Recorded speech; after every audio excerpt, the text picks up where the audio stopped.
Assalamualaikum warahmatullahi wabarakatuh.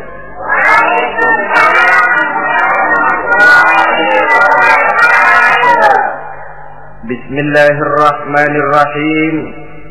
Alhamdulillahi rabbil alamin. Wassalatu wassalamu ala asyrafil anbiya'i wal mursalin, Sayyidina wa maulana Muhammadin wa ala alihi wa ashabihil mujahidin at-tahirin, amma ba'du.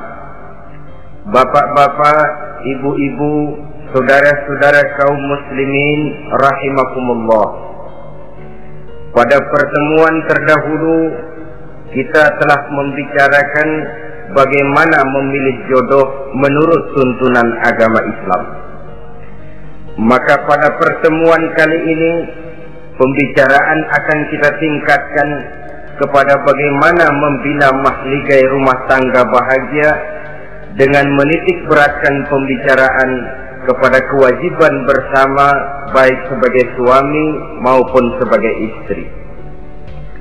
Banyak rumah tangga bahagia tercapai apa yang menjadi cita-cita dan tujuan, tetapi tidak jarang rumah tangga yang tenggelam sebelum sampai ke pantai yang akan dituju.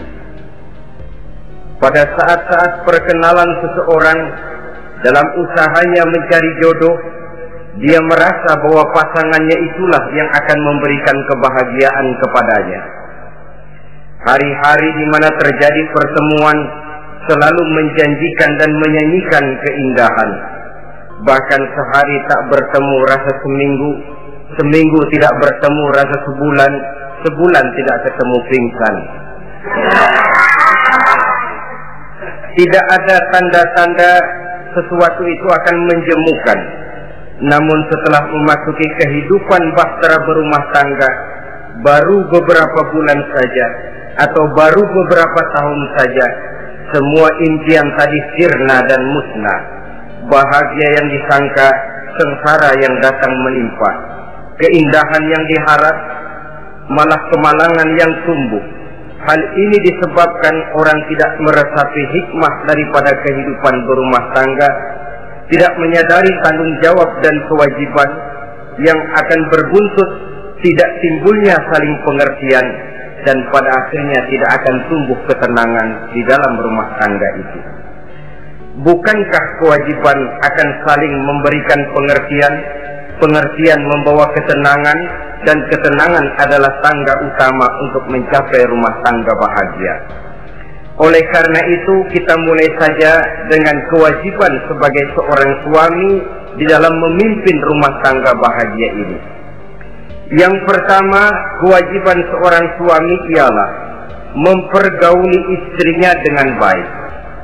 Setiap suami, manakala selesai dia mengucapkan ijab dan qabul di hadapan tuan pengulu atau tuan qadhi, maka ia pun mengucapkan sighat ta'liq yang berisi perjanjian dari seorang suami bahwa ia akan mempergauli istrinya dengan baik, muasyarah bil ma'ruf menurut tuntunan syariat agama Islam.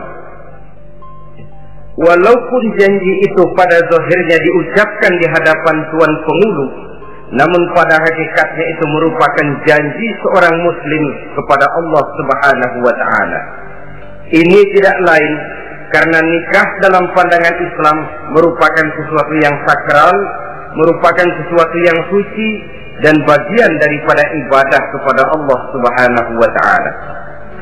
Dalam surah An-Nisa ayat 19, Allah Subhanahu wa ta'ala memberikan bimbingan. Ya ayyuhalladzina amanu la yahillu lakum an tarisun nisa'a karha.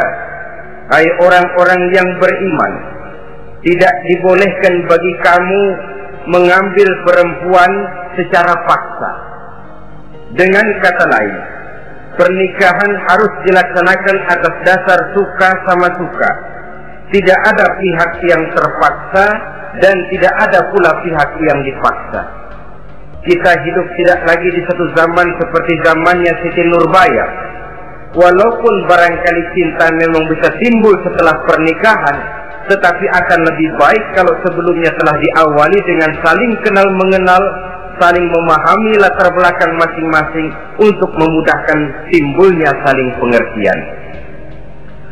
Wala ta'ziluhunna litadhhabu bi ba'di ma ataitumuhunna illa an ya'tina bi fahishatin mubayyinah. Dan jangan kamu mempersulit mereka karena ingin mengambil kembali sebagian dari apa yang telah engkau berikan kepada mereka, kecuali apabila mereka telah nyata-nyata melakukan perbuatan-perbuatan yang keji. Wa ashiruhunna bil ma'ruf, dan pergaulilah istri-istrimu itu dengan baik. Fa in karihtumuhunna, kalau kamu merasa tidak suka kepadanya, bersabarlah. Fa asa an takrahu syai'an wa yaj'alallahu fihi khairan katsira, karena boleh jadi kamu tidak menyukai sesuatu, padahal Allah menjadikan di dalam sesuatu yang kamu tidak sukai itu kebaikan yang banyak bagimu. Ini merupakan tuntunan umum betapa seorang suami harus mempergauli istrinya dengan baik, mu'asyarah bil ma'ruf, menurut tuntunan syariat agama Islam. Karena bagaimanapun hak milik seorang suami terhadap istrinya adalah milkul manfaat, milik untuk mengambil manfaat, bukan milkul mutlak seperti seorang memelihara budak umpamanya, yang bisa dihitam putihkan, bisa dijungkir balikan, bisa diperlakukan sekehendaknya. Itu bertentangan dengan tuntunan agama kita. Adalah kewajiban seorang suami mempergauli istrinya dengan baik. Kemudian yang kedua, seorang suami harus menaruh perhatian, menjaga kehormatan, dan bila perlu turut membantu dan menolong pekerjaan istrinya.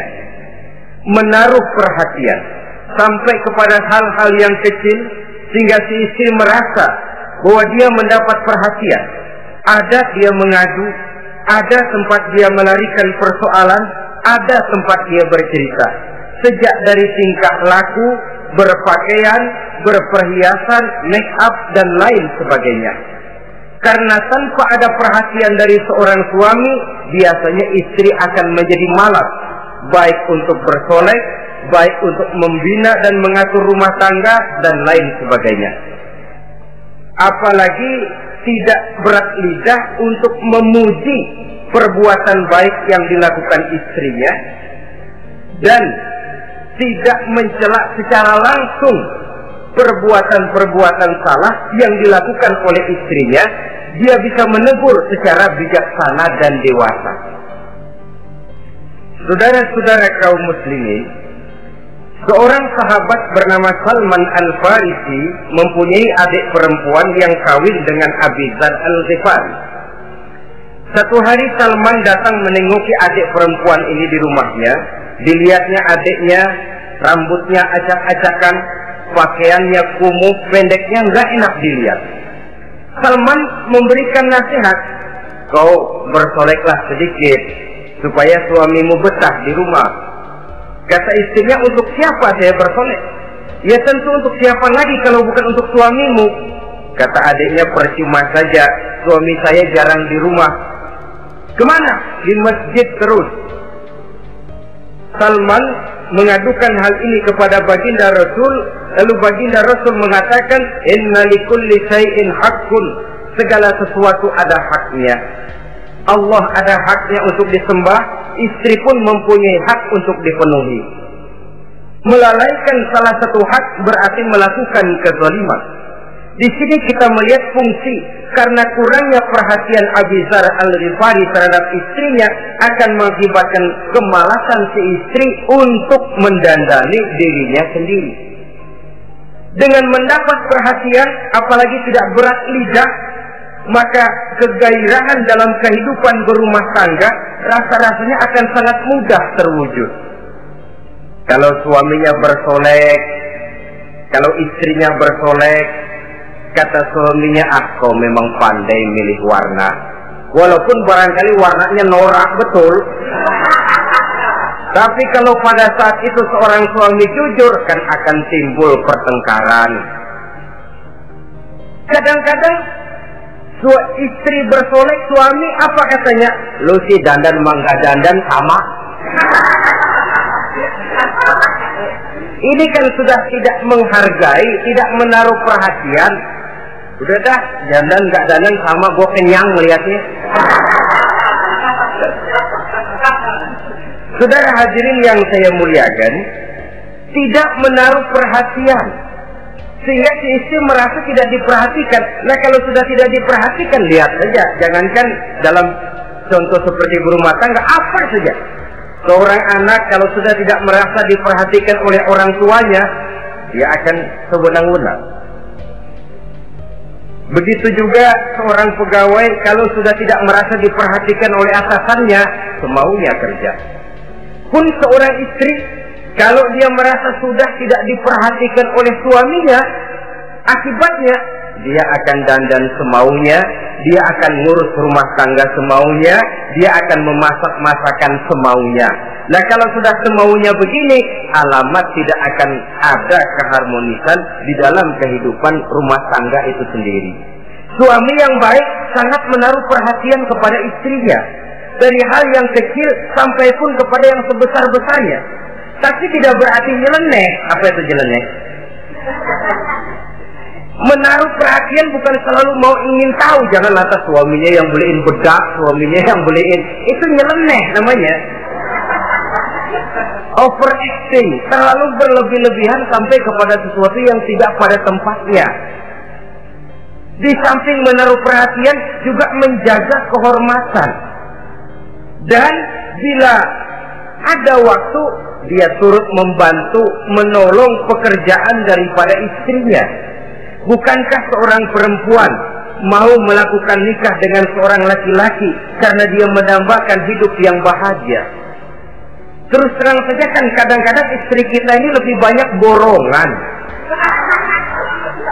Yang saya maksud borongan artinya ya sebagai istri ya dia, ya nyuci ya dia, ya masak ya dia, ya membersihkan rumah tangga ya dia. Istri borongan. Baiklah kalau barangkali memang kondisi ekonomi kita belum menunjang ke arah sana. Walaupun istri berkewajiban untuk taat kepada suami, tetapi adalah wajar suami pun tenggang rasa dan timbang-timbang. Rasulullah saja kadang-kadang dan tidak jarang menjahit bajunya sendiri, memperbaiki kasutnya sendiri. Artinya pada waktu yang terluang dan memang bisa dilakukan, jangan mengandalkan kepada istri. Dengan demikian istri merasa bahwa resiko membina rumah tangga adalah merupakan resiko bersama. Saudara-saudara, yang ketiga, seorang suami yang baik memperhatikan yaitu tidak mengeluarkan kata-kata yang kasar. Sebab apa? Perempuan adalah makhluk yang paling cepat tersinggung. Perasaannya sangat halus. Dan saya kira perempuan itu lebih sakit ditampar dengan bahasa daripada ditampar dengan tangan. Kalau ditampar dia dengan tangan, urusannya paling nangis 2-3 jam sudah sembuh.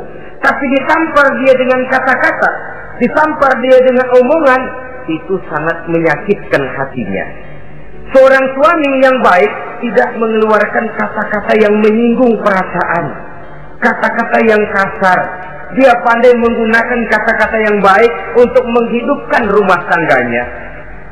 Rasulullah seringkali memanggil Siti Aisyah itu dengan Humaira. Humaira dari kalimat ahmar yang kemerah-merahan. Sebab rupanya kulit Siti Aisyah itu kuning kemerah-merahan seperti tomat mengkel. Sehingga panggilannya Ta'ali ya Humaira, kemarilah wahai yang kemerah-merahan. Alangkah indahnya panggilan ini. Kadang-kadang kita mah jujur suami ini. Ketahuan istri bongkok, enak banget bongkok, sini loh.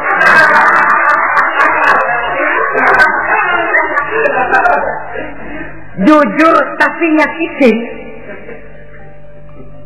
Saudara-saudara, kadang-kadang inilah ya, bahasa perbuatan sangat besar pengaruhnya dalam menciptakan keharmonisan di rumah tangga.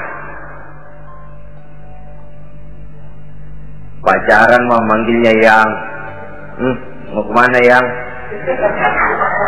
Udah endah aja udah. Begitu berumah tangga masih indah kakanda. Punya anak satu,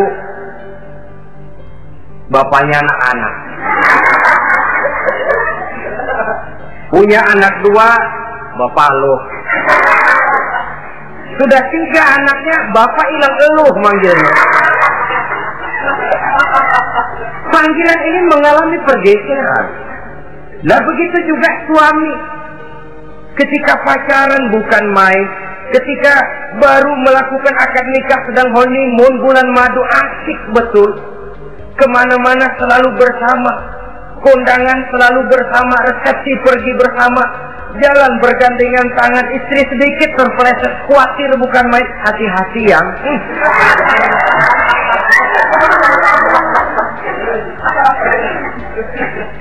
Sudah anak 3, istri ngajak kondangan, kata suami, lo pergi duluan aja dah.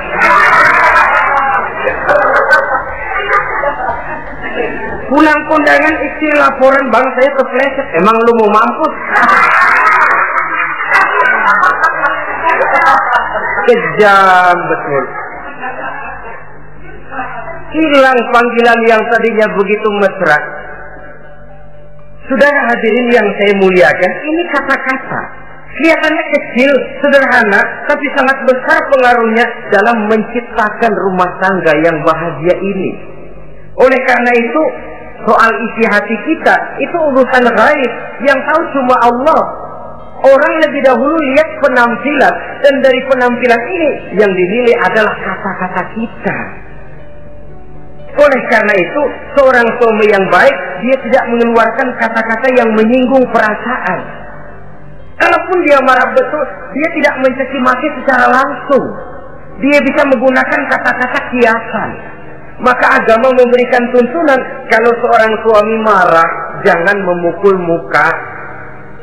Dan mukul pun bagian terakhir. Jangan jalan pertama. Kadang-kadang ada juga loh Pak, suami marah sama istri persis korambil ngebukin maling. Aduh, gelebah-gelebuk gak karuan.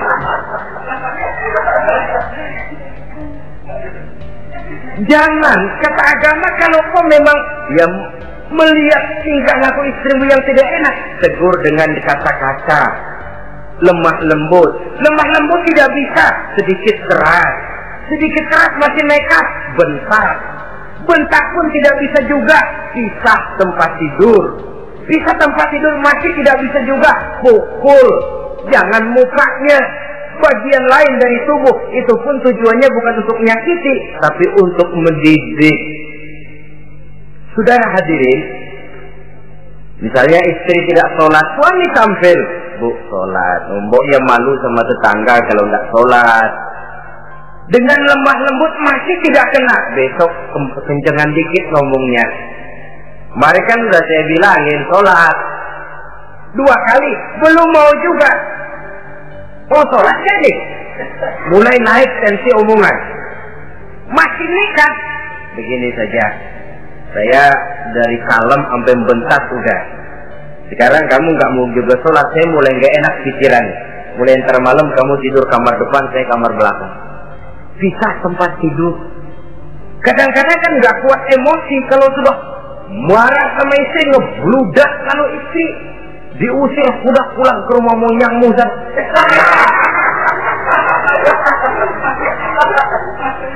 Kata agama jangan, kita tempat tidur saja. Sudah, kamu tidur kamar depan, saya kamar belakang. Bisa tempat tidur.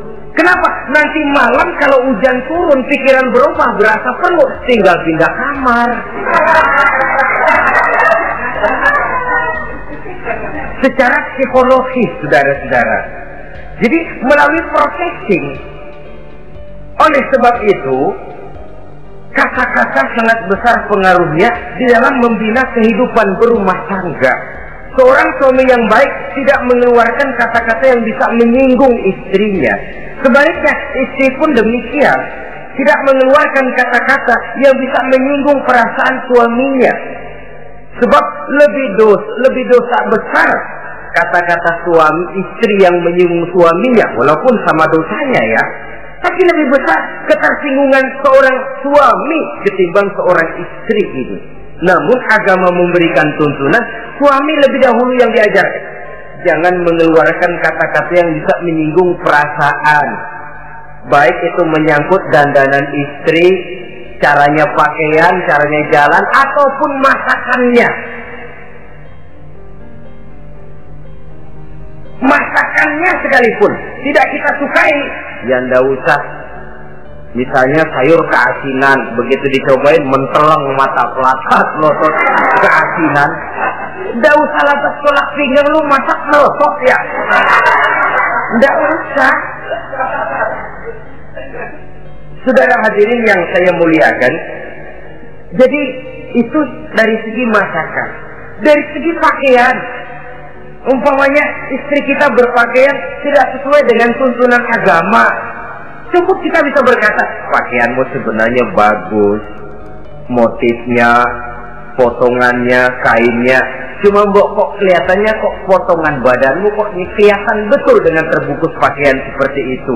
Alangkah lebih baiknya, nah, dengan demikian istri nggak terlalu tersinggung daripada sudah dandan bagus-bagus. Lalu istri suami ngobrol kata yang gak enak. Bagus lo kayak nangka dikerosorin.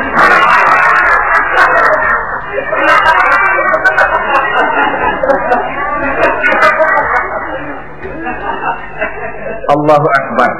Istri tentu saja tersinggung. Atau dia pakai bedak berlebihan. Ya tentu dia pun begitu karena ingin ada kebanggaan suami jalan dengan dia merasa bangga. Tapi over. Bedaknya berlebihan, lipstiknya berlebihan. Suami usil, begitu mau berangkat kondangan istrinya keluar nanya mau main topeng monyet di mana?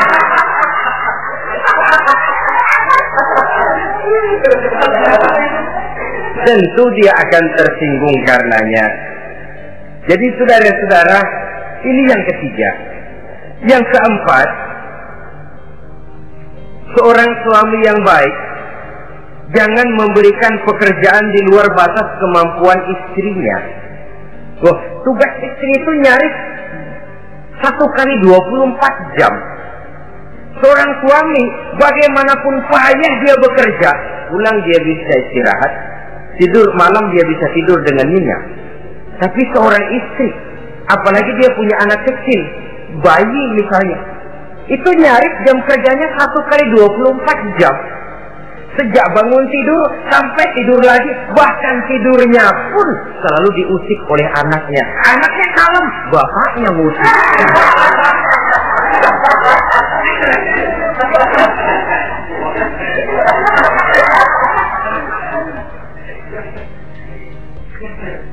Jadi jangan memberikan pekerjaan di luar batas kemampuan.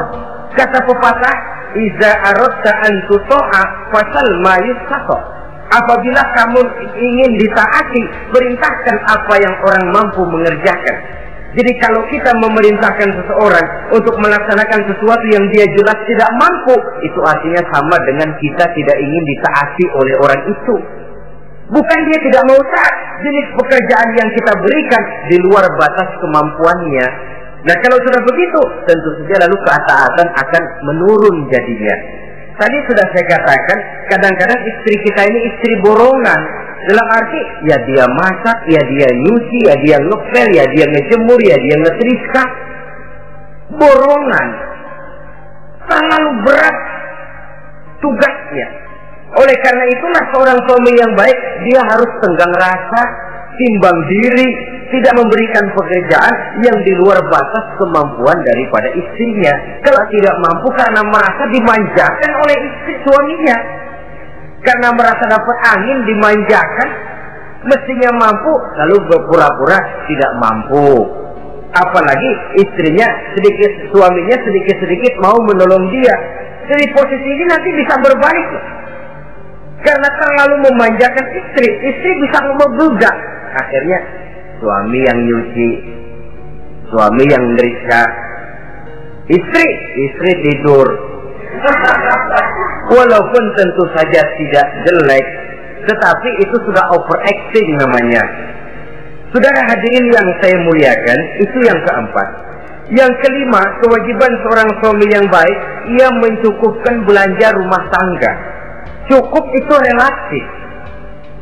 Cukup menurut ukuran standar kemampuan kita. Sebab kemauan kita mungkin tidak terbatas, tapi kemampuan kita yang terbatas. Kalau kemampuan ini bisa kita ukur dengan kemampuan, insya Allah kita cukup. Dan pernah saya katakan, orang kaya adalah orang yang hidupnya paling cukup. Salah kalau kita berkata orang kaya itu yang rumahnya gedung bertingkat. Tidak betul orang kaya itu yang mobilnya 5, yang gajinya jutaan, yang kebunnya lebar, yang pabriknya luas. Tidak. Orang kaya, orang yang hidupnya cukup. Orang miskin, orang yang selalu merasa kurang. Jadi kalau ingin jadi orang kaya, resepnya gampang sekali. Cukup dengan apa yang diberikan Allah, kita sudah kaya. Tapi kalau ingin miskin, maka bukalah mata selebar-lebarnya. Bagaimanapun banyak nikmat Allah diberikan kepada kita, tidak pernah ada rasa cukupnya. Dikala itu akan tertanam sifat kemiskinan dalam diri. Maka ukuran cukup ini yang relatif. Jadi kalau kita memang ekonomi menengah ke bawah, jangan ingin cukup seperti halnya ekonomi menengah ke atas. Nah, saudara-saudara, di samping belanja rumah tangga yang menyangkut makan, minum, pakaian dan sebagainya, bila ada kelebihan rezeki, juga perhiasan untuk istri. Karena istri itu zinatul hayatid dunia, perhiasan hidup di dunia. Jangan lalu berat hati, kan suami yang peras keringat banting tulang pergi pagi pulang sore. Mestinya suami dulu dong cukupi pakaiannya. Betul, kelihatannya memang begitu, tapi jangan lupa istri kita bagian daripada hidup kita. Baik dia dilihat orang, baik kita disebut orang. Jelek dia dipandang orang, jelek juga kita disebut orang. Dia adalah bagian daripada kehidupan kita. Orang kan sering bilang tuh, Mpo Ano, kenapa? Gue gerah banget lihatnya.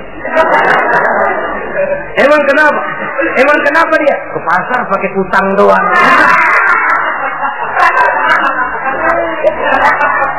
Kata temennya, terang aja dia kan binnya si Meun itu. Si Meun yang nggak tahu apa-apa ikut kesebut-sebut. Istri adalah bagian daripada kehidupan kita. Zalim seorang suami, mentang-mentang dia merasa dia yang cari duit, lalu buat dirinya dia beli pakaian yang mahal-mahal. Istrinya cuma nggak karung doang dipakai. Istri adalah bagian daripada hidup kita. Baik dia dilihat orang, baik kita disebut orang. Jelek dia dilihat orang, akan jelek juga kita jadi pembicaraan orang. Ini tidak lain karena dia merupakan perhiasan bagi suami dan bagian daripada kehidupan seorang suami.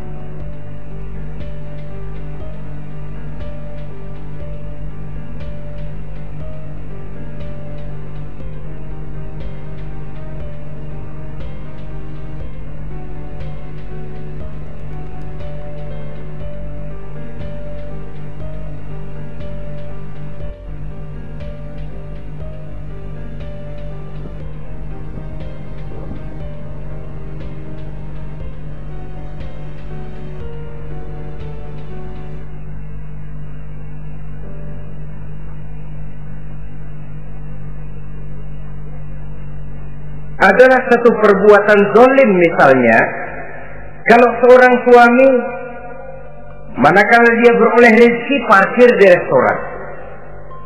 Kalau tidak ada duit baru dia pulang ke rumah. Sementara dia enak makan makanan yang serba nikmat dan lezat, restoran yang serba ada, istrinya di rumah cukup kangkung saja sama toge. Adalah satu perbuatan yang zalim dan istri berhak menuntut karena itu memang merupakan haknya. Begitu besar nilai pahala memberikan nafkah ini, Sampai-sampai Nabi dalam hadis yang diriwayatkan oleh Imam Muslim dan Ahmad bersabda, dinarun anfaqtahu fi sabilillah, wa dinarun anfaqtahu ala rukbatin, wa dinarun tasaddaqta ala miskin, wa dinarun anfaqtahu ala ahlika, a'zamuha ajran allazi anfaqtahu ala ahlika. Uang yang kamu belanjakan di jalan Allah, uang yang kamu belanjakan untuk membebaskan budak, uang yang kamu sedekahkan kepada orang miskin, dan uang yang kamu belanjakan untuk nafkah keluargamu, pahalanya itu lebih besar uang yang kamu belanjakan untuk nafkah keluargamu. Ya Allah, jadi rupanya nilainya sedemikian besar. Saudara hadirin yang saya muliakan, ini kewajiban yang keempat, yang kelima maksud saya. Yang keenam, kewajiban seorang suami, dia berusaha untuk meningkatkan pengetahuan daripada istrinya, membimbing. Sebab selain daripada berfungsi sebagai seorang suami, dia juga adalah guru daripada istrinya. Kalau dia tidak bisa membimbingnya secara langsung, setidaknya doronglah istrinya untuk ikut menghadiri pengajian, majelis-majelis taklim, bergaul dengan ustazah-ustazah, sehingga terdapatlah peningkatan pengetahuan. Paling kurang pergaulannya bertambah luas, cakrawala pandangannya juga tidak jadi sempit karenanya. Sebaliknya, peluang ini pun harus dimanfaatkan oleh istri dengan sebaik-baiknya, dengan niat yang ikhlas keluar dari rumah untuk mencari ilmu pengetahuan. Yang repot kadang-kadang dari rumah berangkat ngaji, sampai di pengajian suaminya diakur-akurin.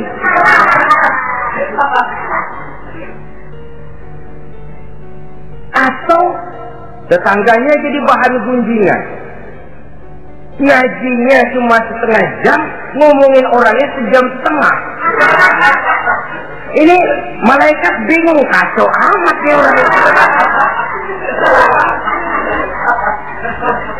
Ini yang kadang-kadang menimbulkan hal-hal yang negatif, padahal keluarnya dari majelis taklim, keluarnya dari pengajian.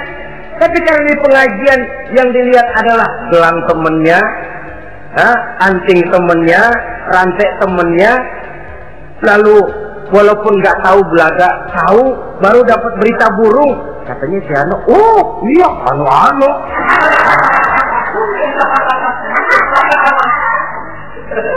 Saudara hadirin yang saya muliakan, akhirnya nanti kan suami jadi pegel. Lu kok disuruh ngaji bukan mikir bener, pulang malah gua digonggong-gonggong minta gelang, bagaimana? Rupanya tidak memanfaatkan peluang yang diberikan itu seperti yang seharusnya. Jadi kalau memang seorang suami tidak bisa membimbing istrinya dalam arti meningkatkan ilmu pengetahuannya, doronglah dia, berikan kesempatan untuk menghadiri pengajian, majelis-majelis taklim yang akan lebih membuka nuansa pergaulan, lebih meluaskan pandangannya, dan ada refreshing. Nah, ini penting. Apakah kita suami ini pernah membayangkan bagaimana kalau kita 1x24 jam mesti ada di rumah saja, tiap hari menghadapi yang itu juga? Apa tidak timbul kejenuhan? Kalau kita begitu, apa istri kita juga tidak begitu? Karena itu sangat bijaksana kalau ada waktu luang, boya ajaklah istri dan anak-anak makan di rumah makan. Kalau ada kelebihan rezeki loh ini ya. Tapi jangan maksa-maksa, karena terlalu ingin lalu ngutang dulu sama temen. Itu juga nggak betul. Niatnya baik, cuma ngutangnya itu nanti yang jadi nggak betul. Ya, refreshing, relax, santai. Apa itu ke Taman Safari, apa itu ke Bogor, supaya istri ini merasa ada selingan dalam hidup, tidak jenuh, tidak monoton.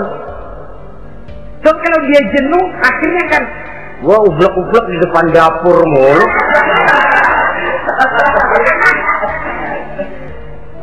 Saudara hadirin yang saya muliakan, kejenuhan ini pada suatu saat akan meledak. Nah, kalau meledak tanpa tersalurkan, dia akhirnya akan mencari saluran sendiri. Iya kalau positif, kalau negatif, inna lillahi wa inna ilaihi raji'un jadinya. Oleh karena itu, seorang suami yang baik berkewajiban meningkatkan pengetahuan istrinya. Sebab boleh jadi istri tidak melaksanakan kewajiban karena tidak tahunya. Dan kalau istri nggak tahu, jangan digoblok-gobloki. Mestinya dibimbing, diberikan kesempatan ngaji. Kamu sih disuruh gini aja kok nggak bisa, emang goblok aku nih. Memang bukan dibimbing malah digoblok-gobloki. Lalu istri kan apa ya? Bahasa Prancisnya nelongso. Apa nelongso? Narik diri. Apa katanya? Gue tahu lu goblok, lu ngapa kawin sama gue? Nah.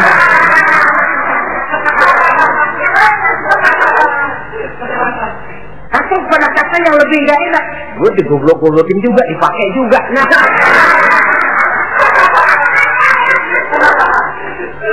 Kan lebih gak enak lagi tuh. Jadi saudara-saudara, hal-hal yang memerlukan kesabaran ini memang menuntut kedewasaan dari seorang suami. Dia kalau baru 1-2 bulan berumah tangga, segalanya masih menjanjikan dan menyanyikan keindahan. Tapi makin hari kita bergaul di rumah tangga, kita makin tahu karakter, mental, watak daripada istri. Kekurangannya mulai kelihatan, keburukan wataknya mulai nampak. Dikala itulah kita sebagai suami harus dewasa, sabar, membimbing mereka. Kalau waktu 2-3 bulan pertama di rumah tangga namanya honeymoon, segalanya indah, mana ada kekurangan. Masa keasinan, lezat. Nasi kekerasan, asyik. Segalanya nggak pernah salah, selalu betul. Suami istri masa keasinan, lihat si suami melotot makan, nanya, bang sayur keasinan? Enggak. Soal keasinan bagus, keasinan masih bagus. Kenapa? Udah endah aja. Tapi mampukah ini bertahan? Ini yang jadi masalah, mempertahankan suasana kebaruan itu. Saudara hadirin yang saya muliakan, yang ketujuh, kewajiban suami ini, suami yang baik memberi kesempatan kepada istri untuk nengok, bersilaturahmi dengan orang tuanya, kerabatnya, atau tetangganya. Walaupun nanti ya, istri tidak boleh menggunakan ini secara salah. Karena apa? Karena orang tua dan mertua itu cuma istilah. Hakikatnya ya sama, ya mertua ya orang tua. Siapa lagi orang tua? Itu cuma satu istilah. Perbedaan istilah tidak harus menyebabkan kita berbeda sikap. Jangan kalau mertua yang datang, suami curiga. Lalu istri didorong-dorong. Babe lu tuh datang. Babe lu katanya. Lalu belum apa-apa sudah buruk sangka. Biasa babe lu. Biasa katanya. Nah, biasa ini sudah gak enak tuh. Biasa datang bawa jeruk, pulang minjem duit. Allahu Akbar. Ini kan sudah menanamkan rasa gak enak. Mana akan lebih baik kalau mertua yang datang, suami menyambut lebih dahulu. Tidak akan nampak kecintaannya. Tidak lagi membedakan antara mertua dengan orang tua karena cuma sekedar istilah. Memberikan kesempatan. Dan seorang istri pun, walaupun akan ke rumah orang tuanya sendiri, izin suami itu wajib. Jangan merasa, saya kan mau ke rumah orang tua sendiri, kepada orang tua kan ibadah, wajib, betul. Tapi setelah punya suami, ranking pertama suami. Bukankah saudara pernah dengar satu riwayat, seorang sahabat akan pergi jihad di jalan Allah, perang membela agama. Ketika akan berangkat, dia pesan sama istrinya, aku mau perang membela agama. Aku pesan, kalau aku belum pulang ke rumah, kau jangan keluar rumah. Baik bang, berangkatlah si suami dengan iringan doa istrinya. Nah, ini istri yang baik ya. Suami pergi kantor, istri doa. Di situ letak kerjasama. Suami buka warung, istri sembahyang duha. Di situ letak kerjasama. Ya Allah, kata istri dalam doanya itu, mudahkan rezeki suami saya. Kalau memang rezekinya masih di langit, turunin ya Allah. Kalau masih terpendam di perut bumi, keluarkan ya Allah. Kalau masih jauh, dekatkan ya Allah. Ikhlas melepas suami dengan iringan doa. Suami pun berusaha lelapan terasa jalannya. Tapi kalau dari berangkat keluar rumah sudah dilepas oleh bemo, tahu bemo? Monyo. Itu suami berangkat juga hatinya sudah kusut, sudah tidak dilepas dengan doa. Lalu istri juga barangkali suaminya berangkat ngedumel. Ya, jangan dikasih rezeki dah Tuhan, tadi dikasih rezeki gak kawin lagi. Nah.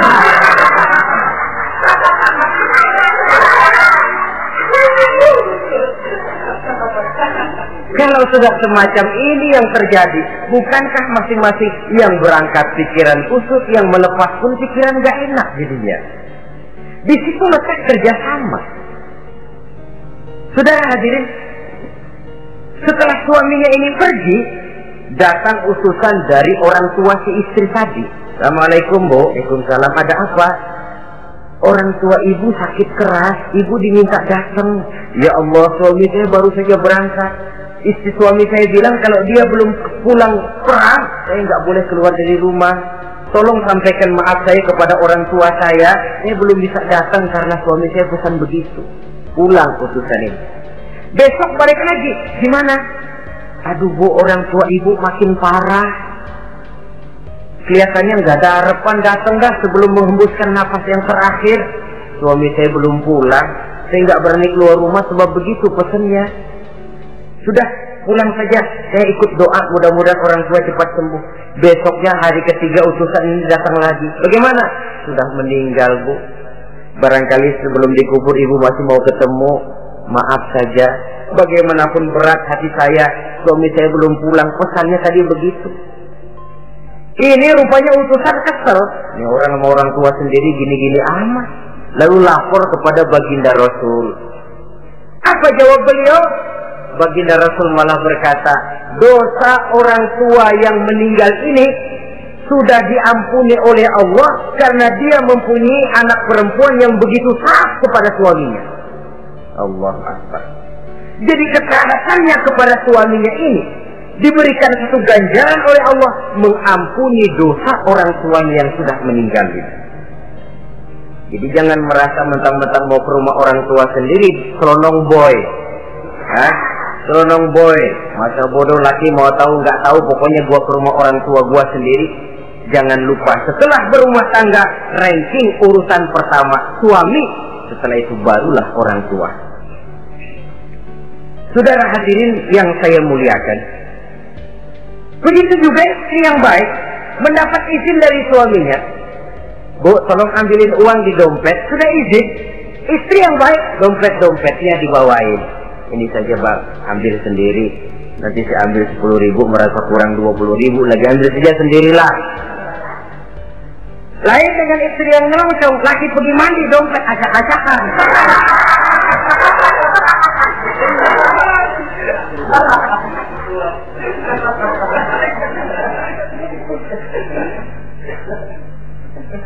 Saudara hadirin yang saya muliakan, baik silaturahmi itu kepada orang tua atau kerabat, famili, andai tolan, keluarga lain, ataupun tetangga. Tetangga itu perlu sepanjang dia menghasilkan nilai-nilai positif. Karena memang kita makhluk bermasyarakat. Yang tidak boleh kalau dengan bertetangga itu lalu menghasilkan hal-hal yang negatif. Saudara hadirin, yang kedelapan, seorang suami yang baik wajib bersikap lapang dada dan sabar menghadapi kekurangan-kekurangan yang ada pada istrinya. Lapang dada dan sabar. Sebab memang membangun manusia itu lebih sulit dari membangun jembatan. Kalau memperbaiki jembatan mungkin seminggu 2 minggu selesai. Tapi memperbaiki watak seseorang memerlukan waktu lama. Prosesnya diperlukan kesabaran, sikap lapang dada dan sebagainya. Seorang suami harus bersikap lapang dada dan sabar menghadapi kekurangan-kekurangan yang ada pada istrinya. Dan kekurangan-kekurangan itu tidak harus dia ceritakan kepada yang lain. Kan ada toh kadang-kadang Suami kalau ngobrol sama temennya kekurangan istrinya jadi topik diskusi. Bini gue payah banget dah. Lu nggak ada yang nanya, istrinya dipayahin di mana-mana. Kayaknya nggak malu. Mengorek aib sendiri kan menepuk air di dulang, toh itu artinya. Kalau aib istri kita ceritakan di mana-mana, bukankah artinya kita juga menceritakan aib kita sendiri? Karena istri bagian daripada kehidupan kita. Sebagaimanapun seorang istri tidak wajar menceritakan aib dan kekurangan suaminya di mana-mana. Malah dia harus menutupi. Malah kelemahan-kelemahan dan kekurangan suaminya harus dia jaga. Dia tetap bangga. Di mata saya, suami saya adalah Arjuna yang tidak punya kekurangan apa-apa. Kalaupun orang bawakan berita, tidak betul itu. Walaupun hatinya panas, tapi dia masih bisa menunjukkan wajah yang sejuk, senyum dalam hati yang panas. Sebab saudara-saudara, apabila kita tidak punya filter, ini kadang-kadang kita mau tenang, kita bisa dibakar oleh yang lain. Tapi kalau ada filter, kita bisa menyaring, boya masa iya. Sehingga dengan demikian, sikap lapang dada dan kesabaran ini, walaupun diutamakan adalah merupakan kewajiban suami, juga sekaligus merupakan imbangan daripada si istri. Nah, kemudian yang ke-9, seorang suami wajib berpenampilan bersih dan rapi di hadapan istrinya. Hingga tanpa anggun. Anggun ini lalu menimbulkan wibawa. Nah, dari wibawa lahir rasa hormat. Tapi kalau suami di depan istrinya kelihatan butut, rebek, jelek, belek,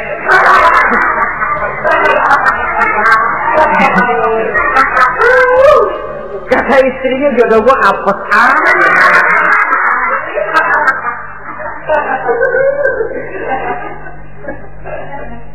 tidak akan timbul kewibawaan. Nah, kalau sudah tidak timbul wibawa, dia bagaimana si istri itu akan merasa dia wajib taat kepada suami. Saudara hadirin yang saya muliakan, jadi ternyata penampilan bukan cuma kewajiban istri, seorang suami juga harus mengimbangi itu. Sehingga dengan demikian keserasian dalam kehidupan di rumah tangga itu akan terasa jadinya. Nah, inilah pada prinsipnya kewajiban daripada suami. Lalu kemudian apa kewajiban istri? Yang pertama, saudara-saudara, terutama ibu-ibu tentu, istri itu berkewajiban untuk taat dan patuh kepada suaminya. Sepanjang perintah suaminya itu tidak untuk bermaksiat kepada Allah. Jangankan amalan yang mubah, amalan yang sunnah saja tidak diizinkan oleh suami, masih dikerjakan oleh istrinya. Dosa. Itu amalan sunnah.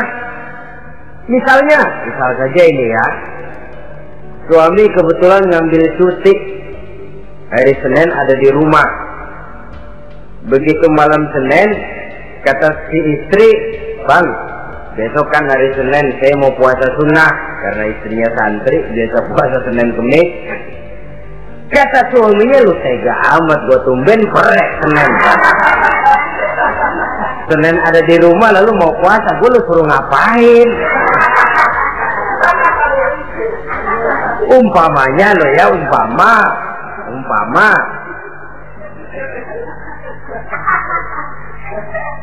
Lalu tanpa izin si suami, istri puasa juga, puasa sunnah. Bukan saja tidak mendapat pahala, malah dosa hukumnya. Ini amalan sunnah. Apalagi tibang pergi arisan, apalagi tibang pergi tetangga. Amalan sunnah tidak mendapat izin daripada si suami, dosa untuk dikerjakan. Dengan pertimbangan tadi, ya tumben cuti hari Senin, istri dadakan puasa, lah suami nganggur total.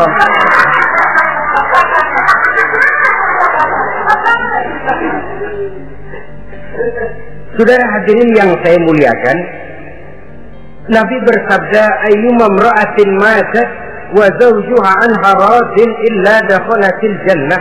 apabila seorang istri, seorang perempuan meninggal dunia, suaminya ridho kepadanya, maka perempuan itu pasti masuk surga. Ini artinya kalau seorang perempuan meninggal dunia, ya dia tukang ngaji, ya puasa Senin Kemisnya rajin, ya sujudnya hebat, tapi dia meninggal suaminya nggak ridho, pintu surga belum dibukain sampai suaminya ridho kepadanya. Ini begitu besar kewajiban untuk taat. Nah, di sini suami wajib ngimbangi. Jangan mentang-mentang istri wajib taat, lalu suami overacting, kerjanya cuma tulak pinggang sama nunjuk. Lo kalau gua bilang nyungsep, ya enggak. Contoh dari baginda Nabi tadi sendiri kok, beliau itu menjahit bajunya, memperbaiki kasusnya. Yang bisa ia kerjakan, nggak usah ngandeli. Saudara hadirin, yang kedua, seorang istri berkewajiban untuk memperlihatkan budi pekerti yang baik kepada suaminya. Lah, budi pekerti itu yang baik yang bagaimana? Yang diisyaratkan oleh Nabi. Apa kata beliau? Khairun nisa, perempuan yang baik ialah man sarratka iza absorta, yaitu yang mengembirakan kamu apabila kamu memandang kepadanya. Satu, ini termasuk budi pekerti yang baik. Apabila dipandang oleh suaminya, dia pandai menyenangkan, menggembirakan hati suaminya.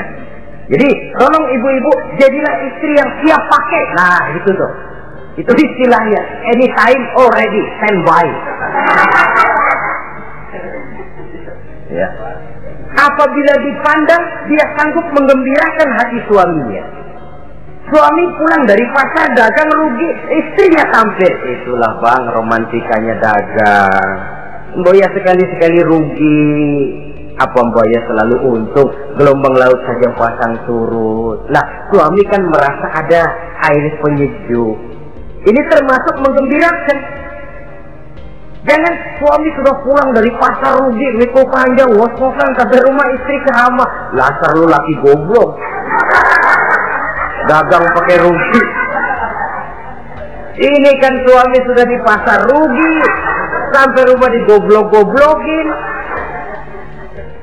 Nah itu nanti ya efeknya, suami itu kalau sudah istri nggak menyenangkan hatinya di rumah, si suami itu kena penyakit yang istilah sekarang ini penyakit broken home. Nah penyakit nggak betah di rumah. Mestinya dia kumpul di rumah, dadakan di pos ansik ya kongkok. Sampai subuh lagi, sampai subuh. Sampai subuh. Saudara hadirin yang saya muliakan, pandai menggembirakan, menjadi penghibur.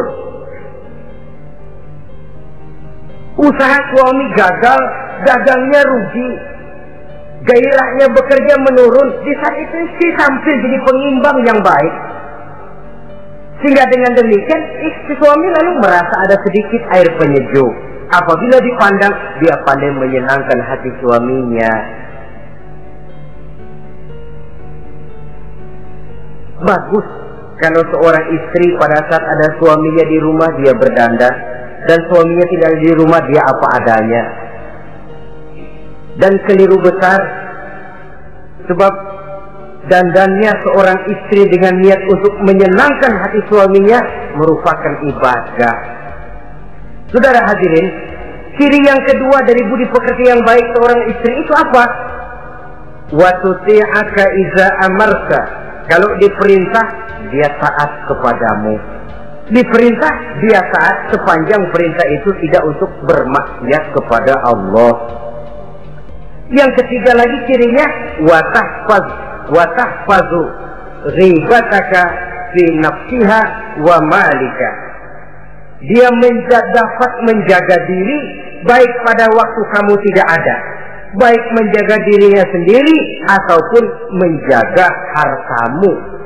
Tidak menggunakan kesempitan di dalam kesempitan. Ini ciri dari budi pekerti. Yang ketiga, sekarang kewajiban seorang istri dapat mengatur rumah tangga dengan baik dan rapi. Mengatur rumah tangga itu kan tidak perlu biaya yang mahal-mahal. Asal ditempatkan pada tempat yang serasi, komposisi warna yang cocok, tidak perlu perhiasan yang mewah-mewah. Orang lalu terkesan, rumahnya ini sejuk ya. Kenapa? Tata ruangannya kok enak dilihat, apik.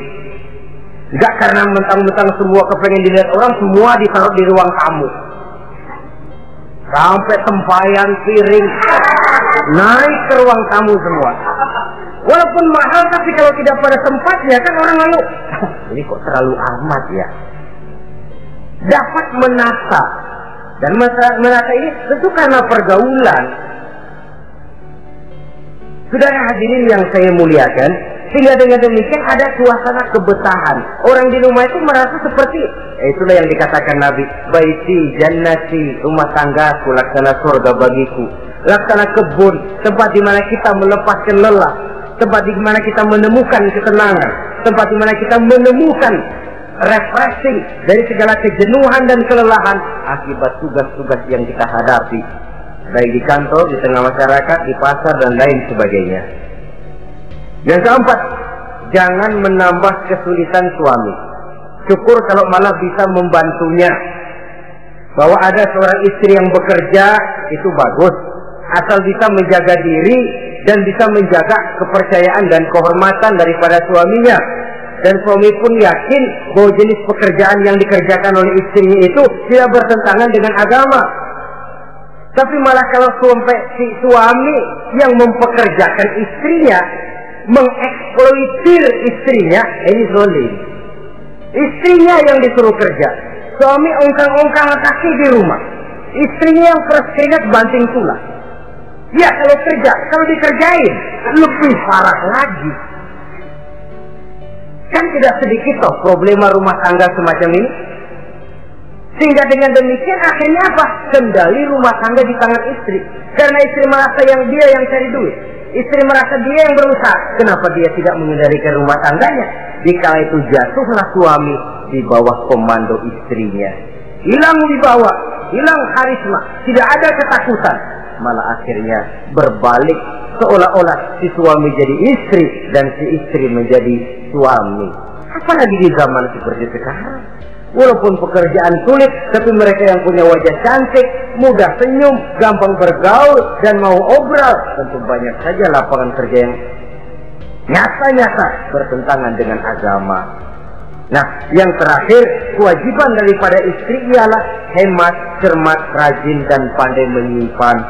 Kalau dia diberikan perhiasan oleh suaminya, niatnya tidak lain. Pertama, menyenangkan hati suaminya. Yang kedua, berjaga-jaga kalau nanti ada kesulitan, toh perhiasan ini bisa dimanfaatkan. Tidak untuk show, tidak untuk sombong-sombongan, tidak untuk hebat-hebatan, tapi dua hal yang jadi pilihan utama tadi.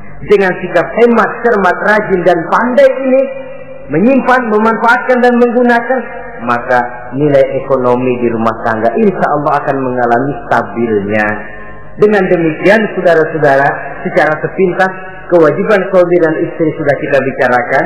Dengan saling melaksanakan kewajiban akan timbul saling pengertian, dari pengertian akan timbul ketenangan, dari ketenangan insya Allah akan terwujud rumah tangga yang bahagia. Insya Allah nanti pembicaraan akan kita lanjutkan yang mengenai kewajiban bersama dan kewajiban orang tua terhadap anak-anaknya. Mudah-mudahan ini bermanfaat. Terima kasih atas perhatian saudara. Mohon maaf atas segala kekurangan. Usikum wa nafsi bitaqwallah. Wassalamualaikum warahmatullahi wabarakatuh.